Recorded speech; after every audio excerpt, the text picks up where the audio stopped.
High বন্ধুরা, আসসালামু আলাইকুম রহমতুল্লাহ। সকালে নিশ্চয়ই আল্লাহর রহমতে ভালো আছেন। চলে এলাম আজকের আবহাওয়ার আপডেট নিয়ে। আজকে শুক্রবার। এই মুহূর্তে যে বর্তমান আবহাওয়ার আপডেট পাওয়া যাচ্ছে রাডারের মাধ্যমে, সেটা আপনাদেরকে জানিয়ে দিই। চলুন আমরা রাডারের মাধ্যমে দেখে আসি আবহাওয়ার বর্তমান অবস্থা। আসুন আসুন দেখে নিই আবহাওয়ার অবস্থা রাডারের মাধ্যমে।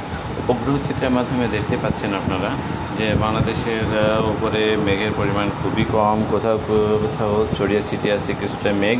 দেখুন বরিশালের ওপরে কিছুটা আছে, বরিশাল ভোলা এই অঞ্চলের মধ্যে, ঢাকাতেও আছে মেঘের কিছুটা। তাছাড়া তারপরে আপনার এই যে ঢাকা কাপাসিয়া এইসব অঞ্চলে বেশ খানিকটা বৃষ্টি দেখা যাচ্ছে।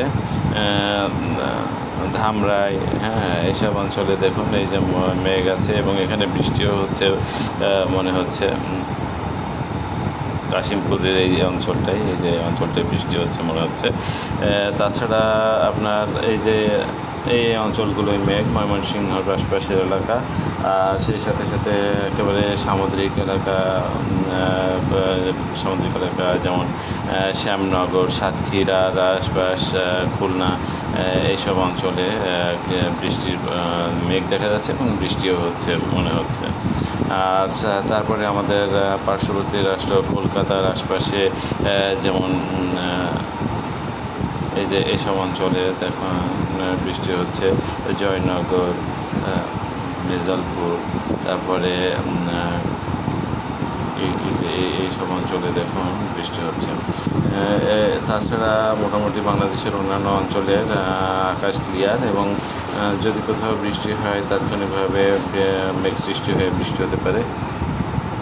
আমরা কিছুটা দেখে নিই যে বৃষ্টির পরিমাণ কীভাবে কোন দিকে যাওয়ার গতি আছে সেটা। দেখুন মেঘের গতি প্রক্রিয়া এখানে দেখানো হচ্ছে। আপনার বৃষ্টির পরিমাণ কোথায় আছে সেটা একটু দেখে আসি। দেখুন মেঘ, এই যে এইসব অঞ্চলে মেঘ থাকলেও বৃষ্টি যে সব জায়গায় হচ্ছে তা না। বৃষ্টি হচ্ছে এই যে বরিশালের আপনার মাছবাড়িয়া এই এলাকাটাতেই বৃষ্টি হচ্ছে। তাছাড়া আপনার বৃষ্টি খুব একটা কোথাও দেখা যাচ্ছে না। মেঘ আছে কিছু কিছু এলাকায় ছড়িয়ে ছিটিয়ে আছে, যদি বৃষ্টি হয় ধীরে ধীরে বৃষ্টি হবে। আর এই সাইডে ভারতের শিলং অঞ্চলে কিছুটা বৃষ্টি আছে, হালকা পাতলা, খুব যে ভারী বৃষ্টি তা কিন্তু নয়। আমাদের পরবর্তী আমরা দেখি 12 ঘন্টায় কী অবস্থা, বৃষ্টির পরিমাণ কেমন সেটা একটু দেখে আসি। তো দেখুন 12 ঘন্টায়, আমাদের পরবর্তী যে 12 ঘন্টায়, সেখানে কিন্তু একেবারে বাংলাদেশটা পুরোপুরি পরিষ্কার দেখানো হচ্ছে, আপনারা দেখতে পাচ্ছেন। নেক্সট 24 ঘন্টায় দেখি, 24 ঘন্টায় খুব একটা যে পরিবর্তন হচ্ছে তা না। সিলেটের দিকে এবং এদিকে মেহেরপুর, পাবনা, আলমডাঙ্গা বা শৈলকুপা এইসব অঞ্চলে কিছুটা মেঘ দেখা যাচ্ছে, কিন্তু বৃষ্টি হওয়ার মতো মেঘ না।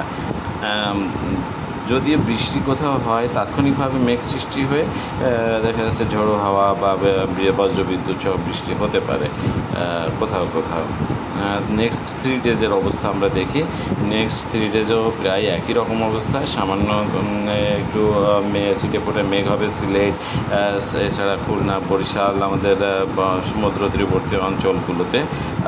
তার পরবর্তীতে 5 দিনের অবস্থা আমরা একটু দেখি। 5 দিনেও একই রকম অবস্থা, সমুদ্র তীরবর্তী এলাকা চিটাগাং, কক্সবাজার, কুমিল্লা, সিলেট, ময়মনসিংহ, ঢাকা, বরিশাল, খুলনা, কলাপাড়া, খেপুপাড়া এইসব অঞ্চলে, পার্শ্ববর্তী রাষ্ট্র কলকাতা, আমাদের মেহেরপুর এইসব অঞ্চলে কিছুটা মেঘ থাকতে পারে আকাশে ছড়িয়ে ছিটে, তবে বৃষ্টির পরিমাণ খুবই কম, বৃষ্টির পরিমাণ নেই বললেই চলে। আর আমরা যতটুকু দেখেছি সেটা হচ্ছে আবহাওয়া দপ্তরের বরাত দিয়ে, সেটা হচ্ছে যে 15-16 তারিখের দিকে আরেকটা ঘূর্ণবর্তের সৃষ্টি হবে, এবং সেই ঘূর্ণবর্তের ফলে যদি আপনার ঘূর্ণাবর্তের কারণে যদি বড় আকারের কোনো কিছু হয়, তাহলে যদি ঘূর্ণিঝড়ের সৃষ্টি হয় তাহলে সেটা শক্তি নামে নামকরণ হবে। যে এর আগে পরপর কয়েকটি ঘূর্ণনের সৃষ্টি হয়েছে, ঘূর্ণাবর্তের সৃষ্টি হয়েছে, সেটা নিম্নচাপে পরিণত হয়েছে। সেটা আরব সাগরে এবং আমাদের বঙ্গোপসাগরেও দুইটা পরপর ঘূর্ণাবর্তের সৃষ্টি হয়েছে, দুইটাই নিম্নচাপে পরিণত হয়ে অতিক্রম করেছে দেশ। আর এবার যে ঘূর্ণাবর্তের সৃষ্টি হচ্ছে, এটা যদি ঘূর্ণিঝড়ে রূপান্তরিত হয় তাহলে অবশ্যই শক্তি নামে অভিহিত হবে। তো সেটা এখনও 15 তারিখের দিকে হওয়ার সম্ভাবনা বেশি, 13, 14, 15 এই তারিখগুলোর দিকে।